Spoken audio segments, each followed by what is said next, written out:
El suelo es un recurso natural no renovable en el corto tiempo, pero esencial para la vida. Dentro de sus funciones ambientales se encuentra el proveer de agua y nutrimentos a las plantas superiores y por consecuencia vital para la producción de alimentos que el ser humano necesita. A través de la infiltración del agua de lluvia es importante para la recarga de acuíferos. También se considera como el hábitat de la micro y mesofauna, además de ser el medio sobre el que los humanos realizamos nuestros asentamientos, sin dejar de lado que también funciona como un medio natural donde se reciclan algunos materiales de desechos de la industria. En el centro de nuestro país y asociado con el eje neovolcánico se encuentran los andosols, que cuando conservan su vegetación original de bosque de coníferas, se caracterizan por presentar en su superficie horizontes de acumulación de materiales orgánicos por encima de los horizontes minerales y que se clasifican como Vitric, Umbric, Andosols, Loamic, Humic. Cuando se promueve un cambio en el uso del suelo relacionado con la presión por producir alimentos y se aperturan áreas a la agricultura de temporal, se afectan algunas de sus propiedades que promueven su degradación. Uno de los primeros cambios que ocurren es la disminución drástica de los contenidos de carbono orgánico, pues a menudo se pierden completamente sus horizontes orgánicos, así como el espesor de los horizontes minerales que contienen materia orgánica humificada. Por consecuencia, disminuye la fertilidad del suelo y se favorece la liberación de carbono a la atmósfera, y los suelos pasan a presentar una secuencia simple de horizontes sin procesos de evolución pedogenética que se clasifican como Tefric, Andosols, Loamic. En estos suelos, y en términos de evolución pedogenética, domina la presencia de horizontes dictada por los diferentes eventos volcánicos, por lo que existe nula formación de agregados estables, razón por la cual son altamente vulnerables a los procesos erosivos, y si se carece de un plan de manejo y conservación de este recurso, se puede perder completamente en un periodo corto de tiempo. Y como consecuencia, se exponen a la superficie las tobas o tepetates que por su dureza y nulo contenido de materiales orgánicos impiden el establecimiento de cualquier vegetación. Solo se presenta un horizonte superficial poco profundo cuando existe directamente sobre la toba, y se clasifican como District, Andosols, Loamic, Fragic. Otras características del suelo que se afectan con el cambio de uso son los regímenes de humedad y de temperatura. Bajo condiciones de vegetación natural, el régimen de humedad dominante se considera údico, pues existe humedad disponible para el crecimiento de las plantas por un periodo mayor a 9 meses durante el año. En cuanto al régimen de temperatura y por la altitud de los sitios, se considera como mésico, donde la temperatura media del suelo se encuentra entre 8 y 15 grados centígrados. Con el cambio de uso de forestal a agrícola, la temperatura media del suelo se incrementa hasta en 5 grados centígrados y como consecuencia inmediata se afecta el contenido de humedad del mismo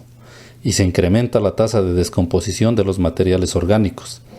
En las áreas erosionadas y desprovistas de vegetación, este efecto puede ser tan drástico de modificar esa temperatura media del suelo en más de 5 grados centígrados y cambiar su régimen de temperatura a térmico, lo que nos indica que el suelo tiene entre 15 y 22 grados centígrados en promedio a lo largo del año. De la misma manera, se afecta el régimen de humedad y solo existe humedad disponible para el crecimiento de las plantas por un periodo menor a 90 días durante el año, mismo que se considera como arídico.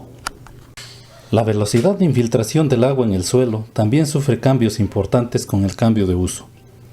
En los bosques de coníferas conservados, el suelo presenta tasas de infiltración básica del orden de los 100 centímetros por hora,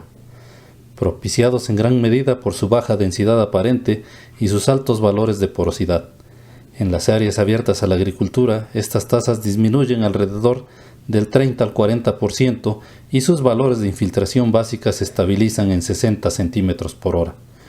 Mientras que para las áreas erosionadas con afloramientos de tepetate, estas tasas de infiltración se reducen de una manera dramática hasta valores inferiores a los 2 centímetros por hora, dictados en gran medida por la elevada densidad aparente y la baja porosidad de los materiales.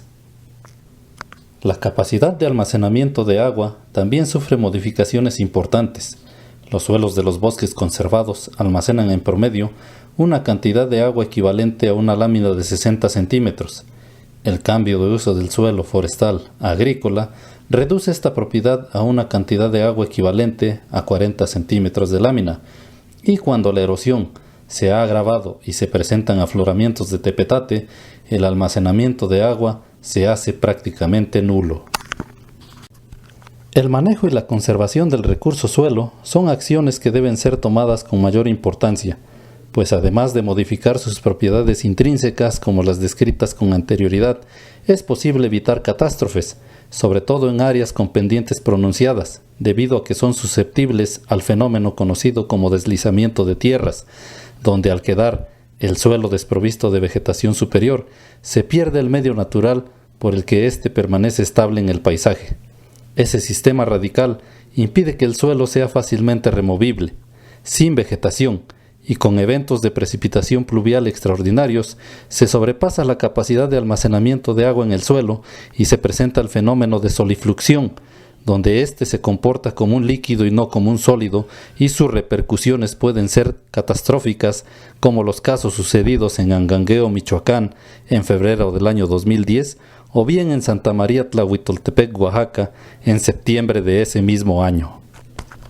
El cambio climático es un fenómeno que puede ser estudiado, entendido y monitoreado a través de sus diversos componentes, donde se incluye la deforestación, el cambio de uso del suelo, la emisión de gases de efecto invernadero, la degradación del suelo y el incremento de las áreas en proceso de aridificación,